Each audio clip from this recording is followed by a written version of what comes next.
Yo esto no lo quiero tocar, Iker Jiménez, hay otros mundos, pero están en este Muy Buenos Días. Buenos días, Teresa. ¿De qué va la cosa? Esto me recuerda a mis tiempos de la radio. ¿A que sí? Sí. Cintas de Revox, de Nagra, ¿te acuerdas? Esto ya... El Nagra, fíjate, el Esto Revox. tiene que valer dinero ya. Esto tiene que ser Claro. ya una pequeña joya. Es que en muchas cintas como esta, Teresa, se han grabado lo que los expertos llaman psicofonías, que es un tema que alguna vez hemos tocado el año pasado, en Cada Día, pero que creo que merecía la pena tocar desde el principio, en el sentido de que tienen una historia digna de película. Vamos a escuchar algunas voces. Yo advierto a la gente, bueno, estamos en una hora bastante temprana para estos temas, y sí tengo que decirte, Teresa, personalmente, que me he cortado un poquito y no he traído las más fuertes que podía haber traído, porque depende de tu reacción, en un futuro las traeremos o no, porque son impactantes. De mi reacción. Sí, yo porque... me asusto mucho, ¿no? Exacto, entonces yo tampoco quiero fíjate que cómo te mira asustes por mucho. mí. Claro, claro. Y entonces había algunas que eran, francamente, llegan a ser desagradables. Llegan a ser desagradables. Vamos a ver, la psicofonía es un tema muy polémico. Aquí nadie tiene ninguna verdad, y menos yo. Lo que te puedo contar, y puedo contar a tu audiencia, es la historia que se encierra detrás de una historia que empieza, fíjate, de la forma más curiosa que uno se puede imaginar. Hay un hombre y una persona que se llama Fredrik Jürgenson, es un cineasta y documentalista sueco, amigo personal del Papa, que, fíjate qué historia, él está grabando con estas mismas cintas, no estas exactamente, pero unas muy parecidas. Tenemos imágenes de él atormentado. Todos los investigadores de este asunto acabaron de la misma forma, casi, muy atormentados, casi subyugados por estas voces que se le aparecían. Pero este es el primero, se han visto pocas fotos de este hombre. Este es el descubridor de las psicofonías a nivel oficial. Año 59, un bosque de Suecia como otro cualquiera, y él está grabando con cintas abiertas, como estas, en un Revox grabador, el sonido de los pájaros, pinzones en concreto, porque quería meter esa banda sonora en un documental. Bosque absolutamente solitario, él con su grabador, y de repente él, en la escucha con cascos, se da cuenta de algo anómalo. Hay unas voces muy de fondo. Lo inquietante es que esas voces parecen llamarle, y le llaman por un nombre que muy poca gente conocía, Friedel. Se llama Fredrik Jürgenson, y esa voz repetía: Friedel, mi pequeño Friedel, ¿puedes oírme? Año 59... ¿Todo eso decía? Sí, todo eso decía. Supuestamente él, o por lo menos interpreta eso así. Se empieza a obsesionar y empieza a dejar de lado el documental para irse a grabar aquel bosque con mejor capacidad de técnica, mejores micrófonos, y acaba convencido este hombre, Fredrik Jürgenson, que en Suecia era toda una autoridad, acaba convencido de que lo que se escucha es la voz de su propia madre. Siempre es una interpretación absolutamente personal. Claro, su madre llevaba 7 años muerta, y era la única que le llamaba por su nombre cariñoso, ese mote, Friedel, mi pequeño Friedel. A partir de ahí nace, no voy a decir una ciencia, pero sí un espectro de cosas, de investigaciones, Teresa, que ha interesado no a cualquiera. Vamos a ver, en España las primeras psicofonías que se obtienen no es un tío con túnicas diciendo tonterías, son catedráticos como José de Solas de la Universidad Complutense, son profesores de filosofía universitarios como Germán de Argumosa. En otros países, sobre todo en Centro Europa, son catedráticos psiquiatras de universidades, Fredrik Jürgenson, Konstantin Raudive. ¿Para qué marear a la gente con nombres? Quiero decir con esto que es gente científica de verdad, que se da cuenta que las grabadoras captan algo que nuestro oído simplemente no recoge. Hoy, por cierto, viene en la prensa una entrevista con un señor que es un científico también y que lleva años defendiendo lo de la reencarnación, que es un tema muy interesante para otro día. Bueno, y que tendría algo que ver, según algunos científicos, con esto, porque para muchos especialistas, más crédulos o menos, lo que se graba en estas cintas metafónicas de forma absolutamente casual, porque es imposible saber cuándo se va a grabar una psicofonía. No tiene uno por qué irse a un cementerio, no tiene por qué ir a una casa extraña, puede ser perfectamente en la casa de uno.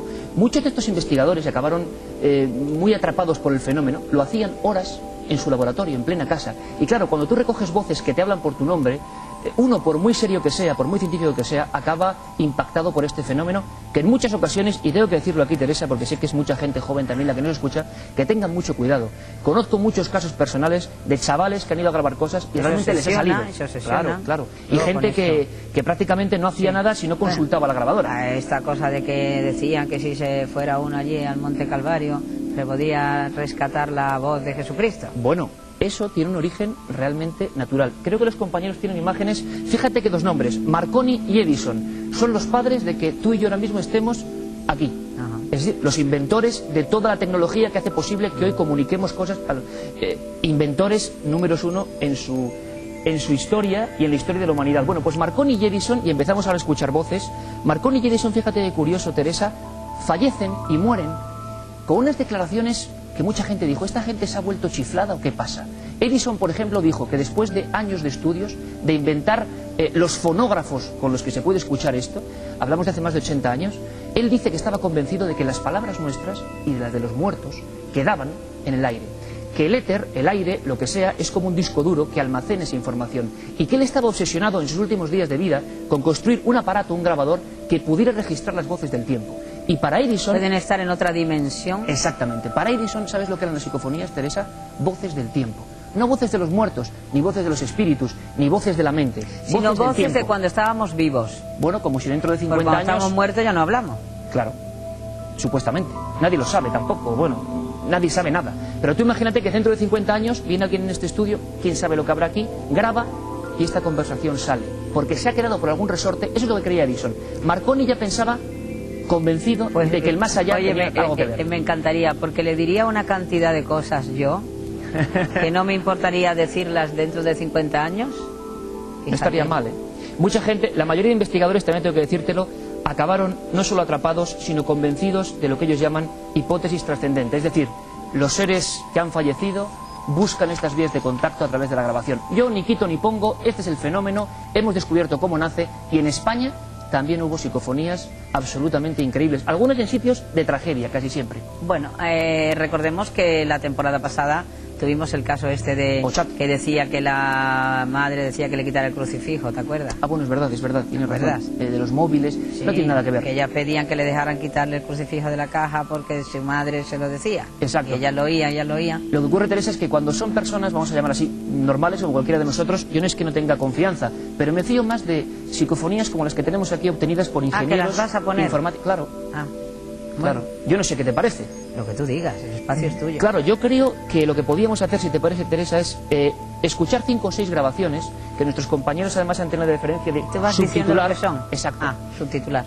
Bueno, pero subtitular te condiciona un poco, en el sentido de que a mí me gustaría también saber... Ya, imposible. Si yo entiendo eso. Claro, porque también. Yo a veces he oído cosas y digo, ¿y por qué dice que dice esto? Claro, bueno, son como la interpretación que tenían los propios investigadores. Si no, sería muy difícil, y yo creo que más en este estudio, o en cualquier estudio, aquí el público imagino que lo va a escuchar por esos altavoces y se va a deformar muchísimo. Si quieres vamos rápido y vamos escuchando y a ver qué te parece. Me parece. Las primeras psicofonías importantes obtenidas en España es en un lugar peculiar, Belme de la Moraleda, del que un día hablaremos en profundidad si te parece. Sí, el del alcalde famoso. Bueno, pero... Las caras de Belme. Te cuento una cosa anterior. Hay una psicofonía que a mí personalmente sí me impacta, sí me parece de las más fuertes. Voces de niños. Las voces de niños son un recurrente que siempre se ha aparecido. Vamos con la primera. Yo antes, compañeros, hago una pequeña interpretación. Esto se obtiene en el año 74 en un cementerio en Cataluña, a las afueras de Barcelona. El que lo obtiene no es un cualquiera, es el ingeniero químico Sinesio Darnell, uno de los primeros investigadores en España que dice, caramba, aquí realmente hay algo. Hay algo que no es casual, que no son voces perdidas, que no es que yo entiendo mal. Es la voz de un niño, esto le marca su vida, es la voz de un niño que aparece en una grabadora como estas, en pleno silencio, con todo tipo de medidas de seguridad, un camposanto absolutamente deshabitado, y no saben por qué, hubo fusilamientos en la guerra civil. Es la voz de un niño que dice, ¿y yo qué hago aquí? Esto es un documento histórico porque es una de las primeras grabaciones psicofónicas obtenida por una persona de prestigio en España. Creo que está puesta 2 o 3 veces, ¿y yo qué hago aquí? Me gustaría, simplemente como orientación, los que hemos hecho radio sabemos un poco que no es como hablar en un micrófono, son unas voces, Teresa, que vienen como de fondo, son unas voces que aunque tú intentes imitarlas, de verdad, no tienen nada que ver con una persona hablando al micro. Es como si vinieran de otro tiempo, de otro lugar, y con un dramatismo terrible. Año 74, en Cataluña, en un cementerio, Sinesio Darnell, su autor, ¿y yo qué hago aquí?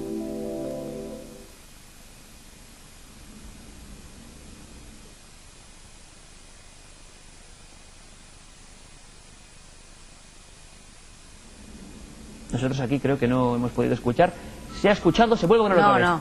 Bueno, otra vez. Ya no lo estaba poniendo más difícil todavía. Claro, digo yo, hombre. Porque claro, ahora se estropea el sonido. Yo sé que las psicofonías se escuchan difícil, pero tanto no. Yo solo pienso porque siempre se oyen cosas raras Y si son palabras que hemos dicho en su día, ¿por qué no se oye? ¿Qué quiere comer? ¿Una tortilla de patata? También hay, Teresa. Hay algunas como ¿sí? absurdas, sí.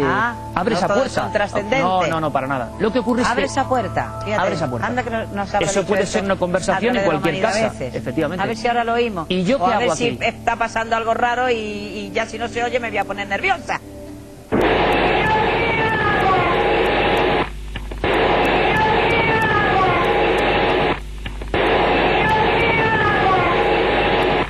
Esta se oye bastante bien y se entiende bastante bien. Esta es una de las primeras. Pero ya te digo que me gustaría a mí oírla sin que tú me hubieras dicho lo que dice. Bueno, si quieres alguna podemos ponerla... No, porque ya está... Sí, pero bueno, te hago un reto, Teresa. Sí. Dentro ¿Yo me vuelvo? No, vamos a ver. No, exacto, yo no voy a mirar. A ver lo que yo entiendo. Hay otra, ¿no? Bueno, sí. Es un nombre, esta va a ser más difícil, ¿eh? Es un nombre de mujer. Pero es que Belmez. Yo quiero ser honesta con ustedes, como siempre lo soy, y es que no puedo porque lo he visto en el guión. A la tercera sí, pero la tercera no la he visto. Bueno, pues esta la que ya la segunda sabes, la he visto, que es un nombre. Es un nombre. Pero la tercera no la he visto. Esto tiene la particularidad exactamente de que es en la Casa de las Caras de Belmez, famosa, cuando se excava y se encuentran huesos de niños bajo la superficie. Acuden investigadores y muchas de las psicofonías dicen nombres que también, a fuerza de ser honestos, no hemos podido identificar con la historia de esa casa. Es un nombre de mujer, Ángela, es una voz sacada hace 10 años. ¿A qué hora? En plena noche. Y es una especie de chillido o de golpe Eso primero tiene que haber y luego mucho Ángela. silencio. Sí, total. Muchas veces están hechas con cámaras anecoicas para que no entre sonido. Ángela.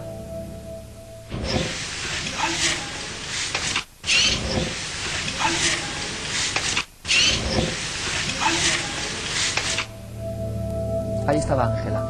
Un día te contaré, Teresa, y si quieres abrimos aquí un paréntesis mínimo, la historia que hemos investigado en torno a la historia concreta de la familia que vivía en la Casa de las Caras de Belmez. No hay ninguna Ángela. Me interesa mucho. Sí, pero muy interesante. Porque y que conexiona con la guerra civil. Murió la señora y han seguido saliendo caras. Pues te prometo que hay una investigación brutal, personal, no solo sobre las caras, sino sobre la desgracia de la guerra civil en esa familia. Voy a decir que ahora ya esto que viene ahora no lo he visto, y que voy a ver lo que escucho yo. Ya verás, es una experiencia en vivo. Esto me recuerda... Bueno, pues la siguiente psicofonía está obtenida también en Belmez y es una expresión simplemente de dolor. Vamos allá.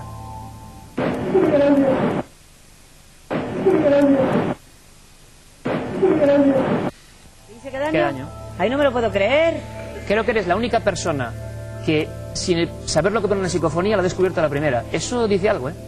A ver si vas a ser tú un elemento importante para investigar a partir de las psicofonías. Te voy a llevar a los sitios a que interpretes, porque... Qué fuerte, juro que no lo había visto, ¿eh? ¿Qué daño? Juro como buena fuente.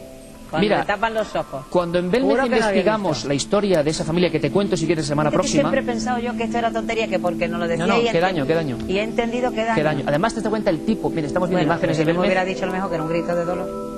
Una expresión de dolor. Bueno, ¿vamos con la siguiente? Va en esa línea. Sí, no, pero no me digas nada. No, yo no te digo nada. Pero es la historia de una de esas niñas que hemos investigado, superviviente de la tragedia que hubo en la guerra civil en las Caras de Belmez, que un día contamos. Esa niña, hoy una mujer mayor, Isabel Chamorro, quedó afectada además de una parte de su cuerpo, con metralla, y curiosamente te hablo de una psicofonía de hace 2 años tan solo. ¿Ella es la que escuchó la psicofonía, o la que la grabó? ¿O quién es? Estaba presente. Estaba presente. Se graba esa psicofonía por parte del ingeniero Juan José Abenza, y es otra expresión que además se refiere a una zona del cuerpo. Pero se me la estás diciendo. Bueno, yo no la quiero pongo. Que me lo digas. Vale, vamos a escucharla. Belmez, año 2003. El investigador es el ingeniero Juan José Abenza y es otra expresión que se parece mucho a la voz que hemos oído anteriormente.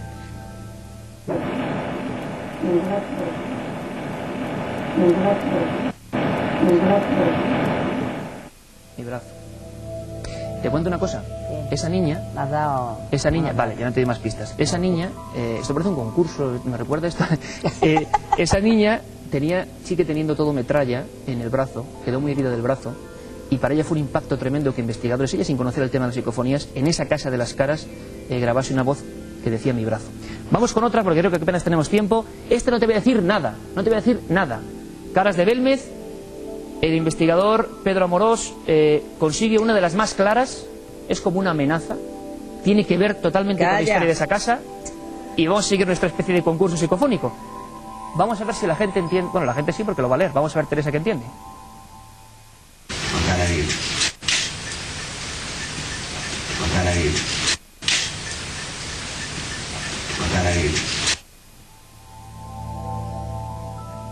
Algo de te matéis, Matar a él.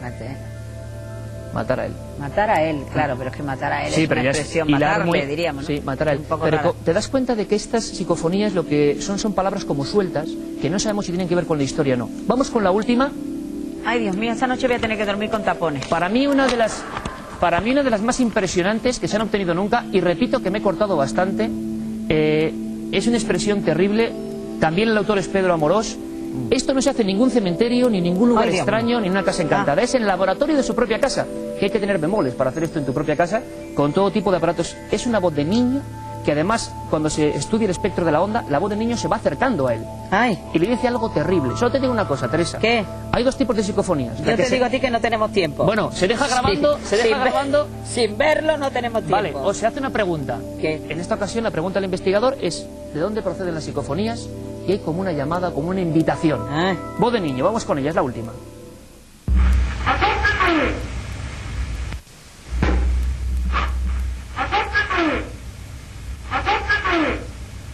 Esta es terrible. Yo no sé, bueno, otro día escucharemos, pero la voz de angustia de ese niño, y repito, los que sabemos un poquito de radio, se pueden hacer 20.000 pruebas y tú ponte a decir con esta voz, acércate, a ver si lo consigues. Es impresionante. Esta marcó también profundamente a un gran investigador como es Pedro Amorós. En tu propia casa, tú grabas, no hay nadie, cámaras anecoicas para tapar el sonido. Yo no voy a grabar, yo de ninguna manera. No, digo yo me Pedro voy Amorós. a la publicidad. Y sale, acércate. Te contaré lo de Belmez, ¿eh? Yo no me río, es si miedo, quieres. que me da miedo. Sí, tú me lo cuentas. Pero yo este espacio sí que lo voy a hacer yo con tapones. Iker Jiménez, muchas gracias. A ti siempre. Nos vamos... Ah, que no, si tengo... Uy, ahora una cosa para desdramatizar todo esto que tú has dicho que me ha puesto muy nerviosa. ¿Dónde voy? Porque yo no sé dónde estoy. Si es aquí mismo.